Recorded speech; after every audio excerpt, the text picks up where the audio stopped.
Au Congo, il faut comprendre une chose. Euh, le Congo a une constitution. Dans cette constitution, il y a, dans le préambule, ils font référence à la Déclaration des droits de l'homme et du citoyen de 1948. Et dans cette justement, constitution, vous pouvez aller voir cette Déclaration des droits de l'homme et des droits de l'homme, vous pouvez aller voir, dans le préambule, il est dit, les dirigeants doivent tout faire pour ne pas placer les gens, les citoyens, dans une situation où le seul recours sera la révolte. Vous pouvez aller vérifier, ceux qui n'ont pas eu le temps d'aller voir peuvent aller voir. Alors, quand on entend par mettre les populations dans une situation extrême, quand les gens, quand il y a eu des massacres, quand les gens ne sont pas payés, ne peuvent pas manger, certains, quand les gens n'ont pas d'eau, quand les gens n'ont pas d'électricité, quand la situation, quand les hôpitaux sont dans une situation déplorable, alors comment peut-on apprécier le fait de ne pas pousser ou de pousser les populations à des conditions extrêmes? Tout simplement, c'est pour vous dire que ces populations ont tout fait. Ce que peut-être les gens ne savent pas. En 92, on avait pardonné à Sassou Nguesso tous les crimes qu'il avait commis plutôt entre 77 et 91 par une séance de lavement des mains. Donc, ça a été la conclusion de la conférence nationale. Ce monsieur, donc, monsieur Denis Sassou Nguesso, est revenu les armes à la main 5 ans plus tard pour commettre les crimes les plus affreux. Je ne sais pas si vous avez parlé des disparus du beach ou tous les autres crimes. Donc, on ne peut pas parler dans ce contexte-là, on ne peut pas parler de paix ou d'éviter la guerre civile. C'est du chantage qu'il fait aux populations. Il n'y a plus d'autres recours possibles dans le cas du Congo que l'insurrection populaire. Les populations doivent prendre leurs responsabilités. Mais Sassou, faut savoir, madame, une chose. Sassou, son nom ne restera même pas dans l'histoire du Congo. Ça sera comme il n'y aura même pas une pierre qui va chercher à garder la possibilité de... Parce que c'est un criminel. Et à J+1, ce qu'il faudra faire, c'est effectivement mettre en place des institutions capables d'évaluer ces crimes, de les juger en toute légalité. Et ce que les autres peuvent appeler un Nuremberg, bien que Nuremberg ait été le début justement de l'organisation des droits humains, la défense des droits humains, mais Sassou ne va pas échapper. Et tous ceux qui l'accompagnent, tout simplement au jugement populaire ou des institutions internationales qui sont capables de faire.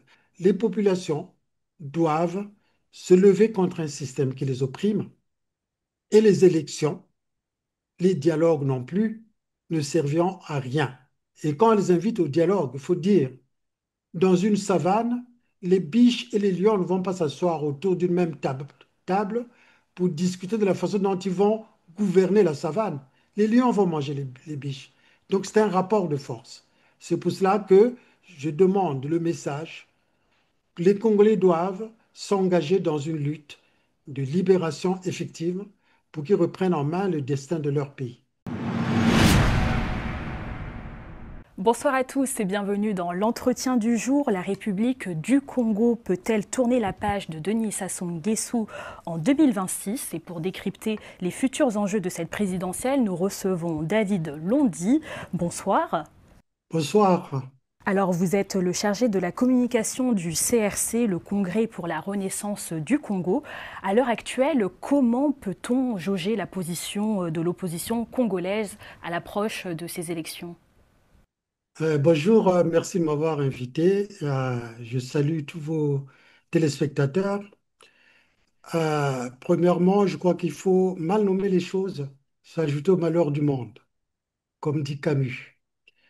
Pour la bonne et simple raison, le synonyme du mot opposition, c'est désaccord. Pour parler de désaccord, il faut qu'il y ait un accord déjà à la base.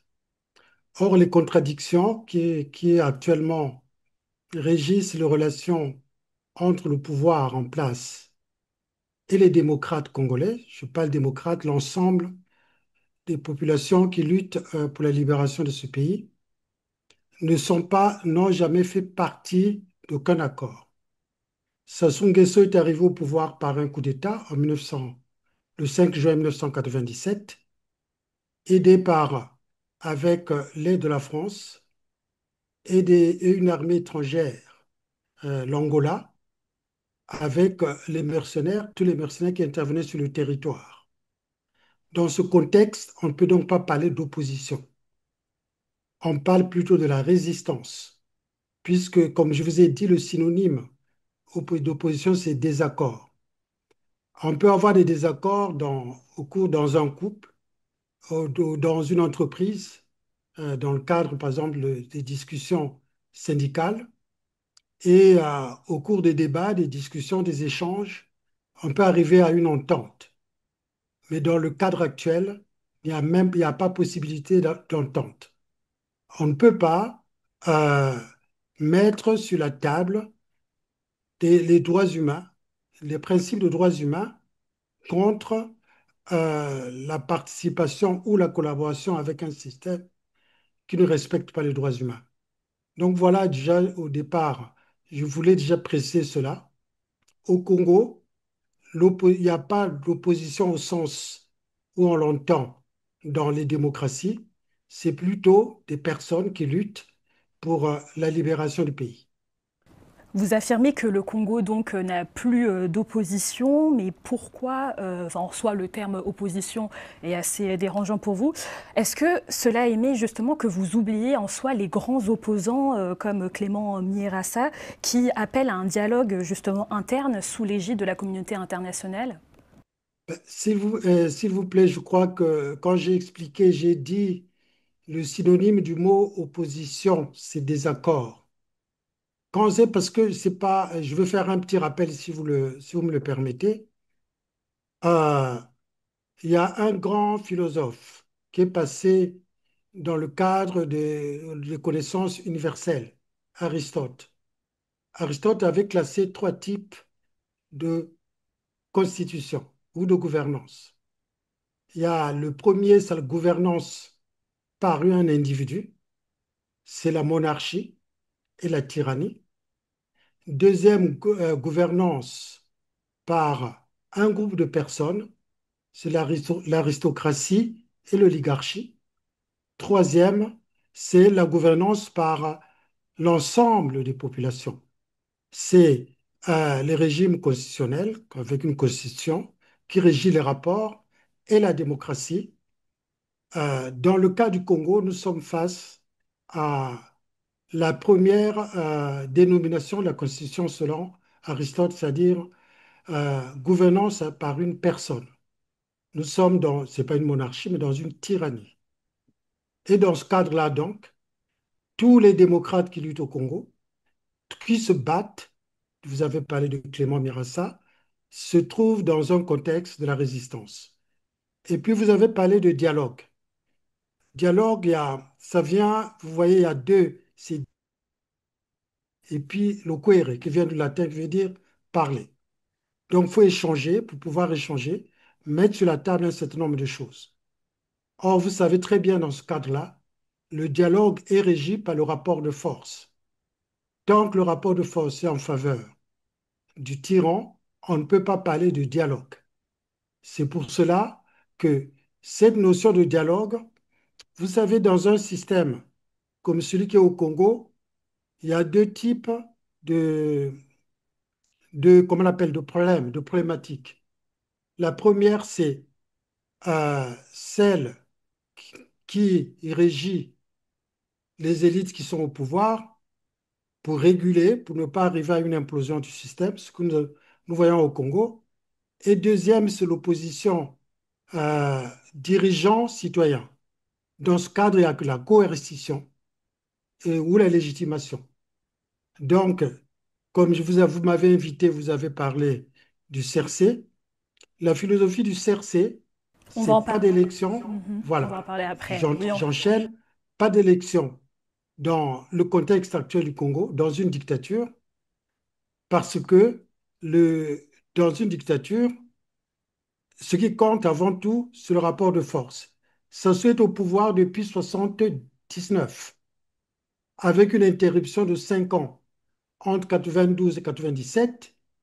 Il est revenu par les armes que je vous ai expliquées en juin 97 et depuis il a organisé les élections 2002, 2009, 2016, 2021. Mais Et, justement, ce n'est pas réducteur de considérer que tout le jeu institutionnel est basé uniquement sur la force et du coup la coercition aussi.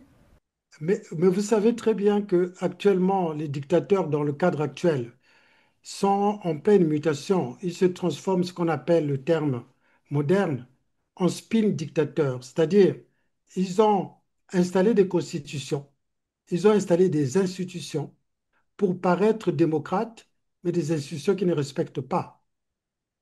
Parce qu'il n'y a aucun mécanisme institutionnel qui peut assurer l'application concrète de la Constitution ou pour sanctionner les abus. Dans ce cadre-là, le Congo est, je vous le dis, la République du Congo est entre parenthèses depuis 1997. Elle fonctionne dans un contexte qui n'est pas républicain. Voilà pourquoi toutes les élections ont abouti à la victoire de Denis Sassou Nguesso.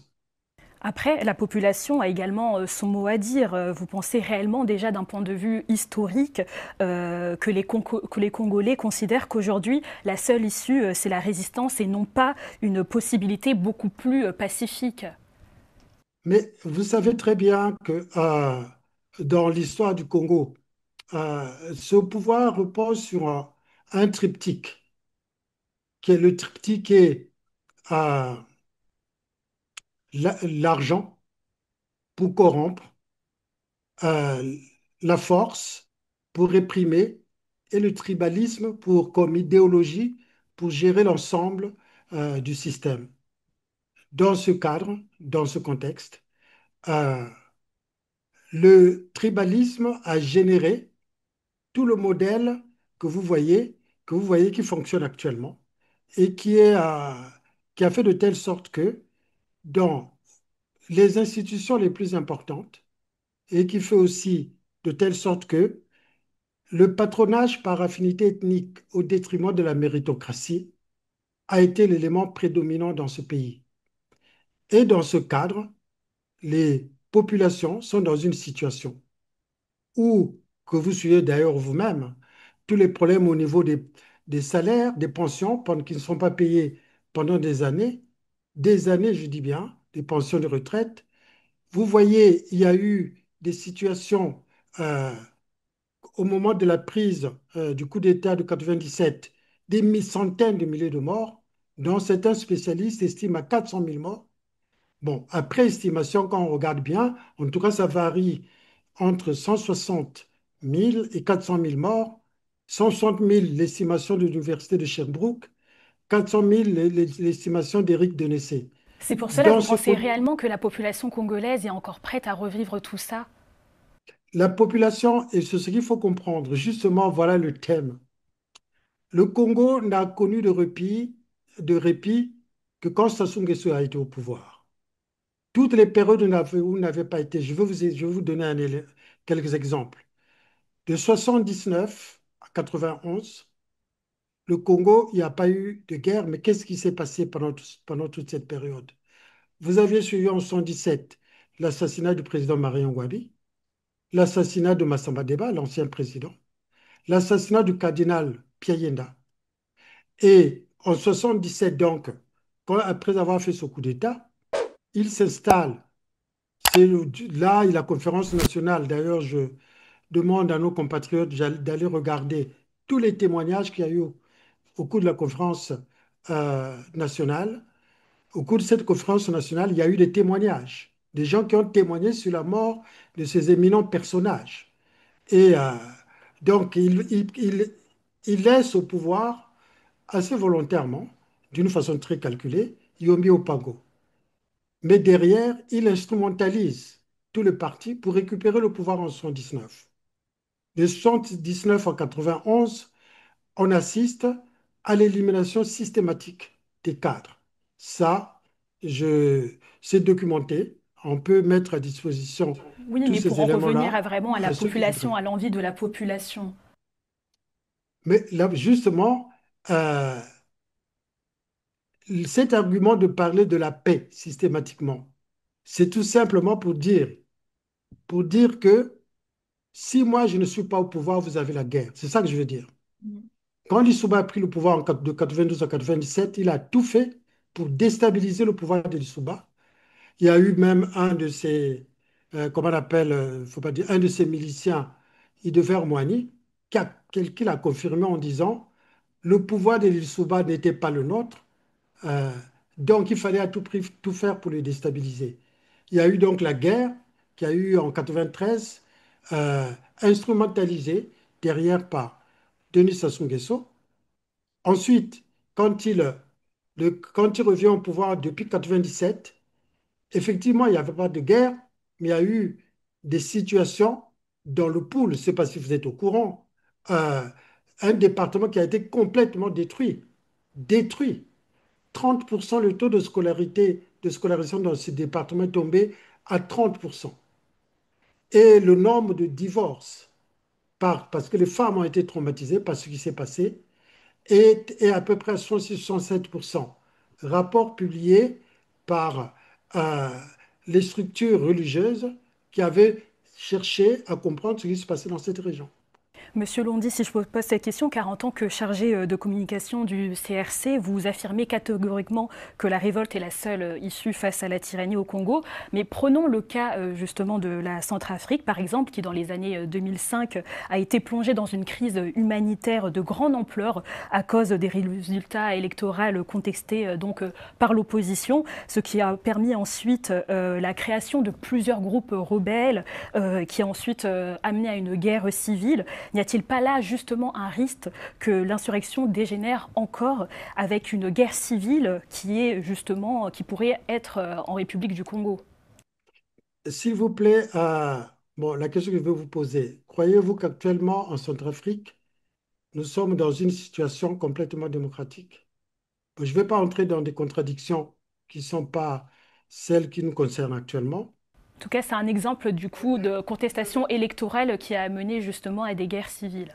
mais dans le cadre, quand vous dites au Congo, il faut comprendre une chose. Euh, le Congo a une constitution. Dans cette constitution, il y a, dans le préambule, ils font référence à la Déclaration des droits de l'homme et du citoyen de 1948. Et dans cette justement, constitution, vous pouvez aller voir cette déclaration des droits de l'homme des droits de l'homme, vous pouvez aller voir dans le préambule, il est dit, les dirigeants doivent tout faire pour ne pas placer les gens, les citoyens, dans une situation où le seul recours sera la révolte. Vous pouvez aller vérifier, ceux qui n'ont pas eu le temps d'aller voir peuvent aller voir. Alors, qu'entend-on par mettre les populations dans une situation extrême? Quand les gens, quand il y a eu des massacres, quand les gens ne sont pas payés, ne peuvent pas manger, certains, quand les gens n'ont pas d'eau, quand les gens n'ont pas d'électricité, quand la situation, quand les hôpitaux sont dans une situation déplorable, alors comment peut-on apprécier le fait de ne pas pousser ou de pousser les populations à des conditions extrêmes? Tout simplement, c'est pour vous dire que ces populations ont tout fait. Ce que peut-être les gens ne savent pas. En 92, on avait pardonné à Sassou Nguesso tous les crimes qu'il avait commis plutôt entre 77 et 91 par une séance de lavement des mains. Donc, ça a été la conclusion de la conférence nationale. Ce monsieur, donc, monsieur Denis Sassou Nguesso, est revenu les armes à la main 5 ans plus tard pour commettre les crimes les plus affreux. Je ne sais pas si vous avez parlé des disparus du beach ou tous les autres crimes. Donc, on ne peut pas parler dans ce contexte-là, on ne peut pas parler de paix ou d'éviter la guerre civile. C'est du chantage qu'il fait aux populations. Il n'y a plus d'autres recours possibles dans le cas du Congo que l'insurrection populaire. Les populations doivent prendre leurs responsabilités. Et j'en profite justement pour vous dire, au niveau du CRC, Congrès pour la Renaissance du Congo, en 2018, nous avons pris la décision de d'autopsier la situation du Congo. Pourquoi, depuis les indépendances, on n'a pas le temps de revenir à 59, ainsi de suite, pourquoi dans ce pays, il n'y a pas eu de stabilité politique? Pourquoi il y a eu tant de conflits? Nous avons donc travaillé pendant pratiquement 6 mois pour autopsier la situation. Et qu'en est-il sorti des solutions? Parce qu'en soi, vous proposez que la résistance, justement, soit par l'insurrection. Mais comment faire pour que ça ne dégénère pas? Quelles sont vos solutions de piste La dessus? solution, c'est, vous savez, j'ai, nous avons connu les pays. Bien sûr, on n'exporte pas la révolution, mais on peut exporter les stratégies. Nous avons eu des pays qui ont été dans les mêmes situations que le Congo. Ces pays avaient tout tenté, comme on l'a fait au Congo. Des élections, des dialogues, euh, ils sont restés à un niveau où plutôt ces pays ont décidé d'aller plus loin. Ces pays, c'est la Tunisie. Le printemps arabe. Le printemps arabe, c'était une situation où les populations avaient fait tout simplement le constat que rien ne pouvait se passer, ni par les élections, ni par les dialogues. Dans ce cadre-là, les populations doivent prendre leurs responsabilités. Mais encore une fois, madame, on ne peut pas mobiliser des populations qu'on n'a pas organisées. Donc le travail du CRC depuis 2019, c'est d'organiser ces populations pour qu'elles prennent leurs responsabilités. Ça s'est passé comme ça partout dans le monde. Même en France, à un moment, quand les populations n'en pouvaient plus, avec une royauté qui n'était plus à la mesure d'honorer euh, ses responsabilités, ces populations ont fait la révolution de 1789. Et vous pouvez encore aller comme ça, citer de là jusqu'à maintenant. Voilà. Monsieur Londi, on arrive bientôt vers la fin de l'émission. Mais Dans tous les cas, je souhaiterais parler du CRC. oui, ben, on va en revenir justement. Dans tous les cas, on en revient à la même question qui ressasse sans cesse. C'est qui pour remplacer Denis Sassou Nguesso? Quel avenir après justement la politique? Quelles sont justement vos pistes là-dessus? Vous savez, tout à l'heure, quand j'ai parlé, j'ai dit le système au Congo repose sur 3 piliers. J'ai dit il y a le pilier euh, l'argent pour la corruption, on le voit, avec des crimes économiques et financiers qui sont impunis, les 14 000 milliards, les jeux. Madame, 14 000 milliards de francs CFA représentent pratiquement 5 années budgétaires volées. Donc, et cela ne va pas dans les poches mais dans la corruption des pseudo-consultants qui sont là, qui entretiennent le système. Ensuite, il y a, je vous ai dit, la force. Ici, je ne veux pas parler quand je parle de l'armée, il y a des militaires qui sont des républicains, des militaires républicains, qui travaillent, qui sont là pour le bien du peuple. Mais malheureusement, Sassou a créé une sorte de milice dans laquelle euh, c'est- on a plutôt des éléments qui sont là pour maintenir Sassou plutôt au pouvoir, maintenir le système au pouvoir, que plutôt de lui demander tout simplement d'avoir un comportement républicain. Et ensuite, je vous ai parlé du tribalisme, c'est important. Le tribalisme est basé sur des mythes. Il y a le mythe Nord-Sud 59, ce qui est faux, complètement faux. Ça a été démenti au cours de l'histoire. Nous travaillons sur les 12 départements parce que je ne pense pas que c'est une réalité. Nord-Sud est une réalité. C'est plutôt une instrumentalisation. Et donc, voilà, si vous permettez, Et vous vouliez poser une question peut-être? Sur justement le dialogue national que vous comptez faire avec du coup le Congrès pour la renaissance du Congo, avec justement pour le après Sassou, après ces élections que vous contestez. Voilà. Donc, bah, écoutez, donc là, je vous parle. Donc, et après avoir donc dénoncé ces trois piliers, au CRC, nous avons opté pour une philosophie simple. Euh, Pas d'élection, pas de dialogue, pas de coup d'État, parce que le coup d'État laisse en place un rapport de force. On le voit hein, partout où ça se passe, pas forcément idéal. Nous voulons mettre au centre les populations. Pour cela, effectivement, nous sommes organisés en, en commission de travail. Donc, il y a des commissions mobilisation, une commission mobilisation, une commission relations publiques, une commission diplomatie, une commission communication, et en même temps, à côté de ça, nous avons un think tank. Ce think tank travaille depuis 2019 pour le projet de transition à J+1. Qu'est-ce qui doit se passer? C'est pas après avoir chassé le système qui est là, il faut bien remplacer par un autre système, au moins pendant la phase de transition. Et dans ce projet de transition, nous avons donc, dans ce think tank que nous appelons Collège études et perspectives, il y a le pôle politique qui travaille sur le projet politique.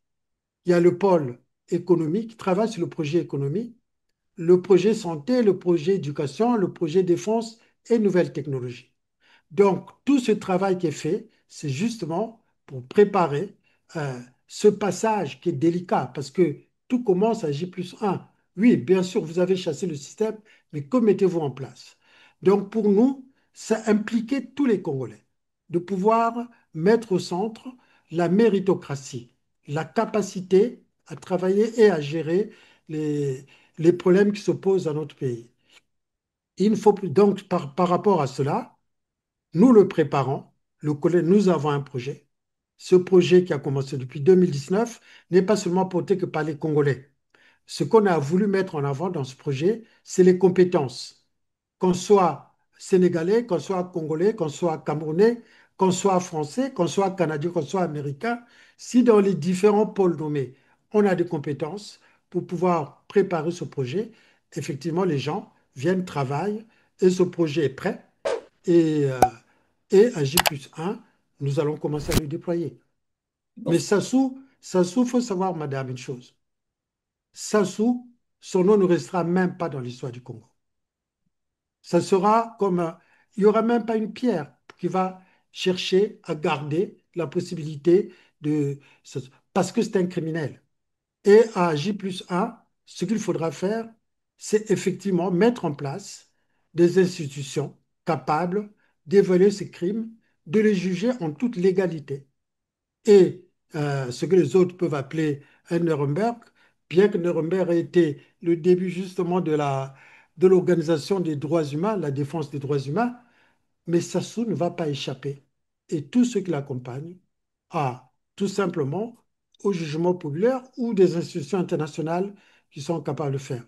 Donc, vous l'appelez vous dites qu'est-ce qu'il faut faire après Sassou, mais je vous dis clairement, il faut tout nettoyer et mettre en place un autre projet qui implique les 12 départements, parce que nos mamans, qu'elles soient de l'Ouesso, qu'elles soient de Brazzaville, qu'elles soient de Kinkala, qu'elles soient de Madingou, nos mamans sont nos mamans. Et je ne pense pas qu'il y ait des problèmes. Et je vais informer nos téléspectateurs, en 60, quand il est arrivé au pouvoir, il avait des contradictions avec les Congos, les Lari, qui s'est retrouvés, qui sont partis dans le nord pour aller, qu'ils avaient envoyé dans le nord comme prisonniers. Ils y ont vécu et créé des familles. Merci, on arrive vraiment bientôt vers la fin. Quel justement, comment vous percevez ces approches, enfin, à l'approche des élections de 2026, comment apercevez-vous ce climat? Quel message vous souhaitez donner justement à la jeunesse congolaise? Je pense que toutes mes explications, là, ce que j'ai dit, ont été suffisamment claires.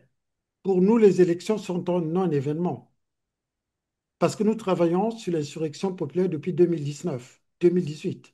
Donc un C'est un dernier mot pour non-événement. conclure en soi. Donc, ce qu'il faut tout simplement dire pour conclure, c'est les populations doivent se lever contre un système qui les opprime et les élections, les dialogues non plus, ne serviront à rien.